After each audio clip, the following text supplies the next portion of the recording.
আসসালামু আলাইকুম। তো আজকে আমি আপনাদের সবার সাথে শেয়ার করব মুচমুচা নিমকি রেসিপি। সো চলেন রেসিপি স্টার্ট করি। ফার্স্টে একটা বোলের মধ্যে নিয়ে নিয়েছি আমি কতগুলো ময়দা। আপনারা আপনাদের ইচ্ছা মতো কতগুলো ময়দা নিয়ে নেবেন। তারপর এখানে দিয়ে দিয়েছি আমি লবণ। লবণ দিয়ে একটু ভালো মতো মিক্স করে ফেলছি। এখন আমি হালকা হালকা করে তেল দিয়ে এটা যে সুন্দর মতো একটু মাখায় ফেলবো। আমি কিন্তু সয়াবিন তেল ইউজ করছি। অবশ্যই সয়াবিন তেল ইউজ করতে হবে। তারপর এখানে আমি এটা হালকা হালকা করে কিছুক্ষণ পর পর তেল দিয়ে দিচ্ছি, মানে দিয়ে এরকম একটা সুন্দর ব্যাটার তৈরি করে ফেলতেছি। তারপর এখানে ঠান্ডা পানি দিয়ে আমি সুন্দর একটা ডো বানিয়ে ফেলবো।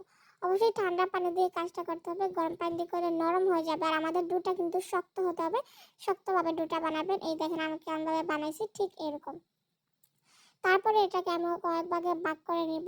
ভাগ করার পরে আমি সুন্দর মতো বেলে নিব। এই যে দেখেন আমার প্রায় অনেকগুলো হয়েছে। এখন আমি সুন্দর মতো জাস্ট খালি এগুলো একটু বেলে নিচ্ছি। তো রুটিটা কিন্তু একদমই পাতলা হতে হবে। আর এই দেখেন আমার কাইটা কতটা শক্ত হয়েছে। আপনারা এরকমভাবে শক্তভাবে বানাবেন। ঠান্ডা পানি দিয়ে কাইটা গলবেন, তাহলে শক্ত হবে। এই যে দেখেন আমি পাতলাভাবে রুটিটা বানাই ফেলছি। আর এখন একটা পিৎজা কাটার দিয়ে এটা সুন্দর মতো আমি কাট করে ফেলবো। আপনারা আপনাদের ইচ্ছা মতো কাট করে ফেলবেন। আমি যেভাবে লম্বা লম্বা করে কেটে তারপরে মাঝখান দিয়ে একটা কেটে নিয়েছি। সুন্দর মতো আমার কাটটা হয়ে গেছে। এই যে দেখেন ঠিক এভাবে আমি কেটেছি। আপনারা অন্য যে কোনোভাবে শেপে আপনারা কেটে ফেলতে পারেন। তারপরে এই যে সবগুলো আমার একদম কাটার ডান, মানে কড়া ডান। আর এখন আমি একটা কড়ার মধ্যে কতগুলো তেল দিয়ে দিয়েছি। তেলটা যখন গরম হয়ে আসছে আমি এগুলো দিয়ে দিব। দিয়ে সুন্দর মতো বাদামি কালার করে ভেজে নামাই ফেলবো।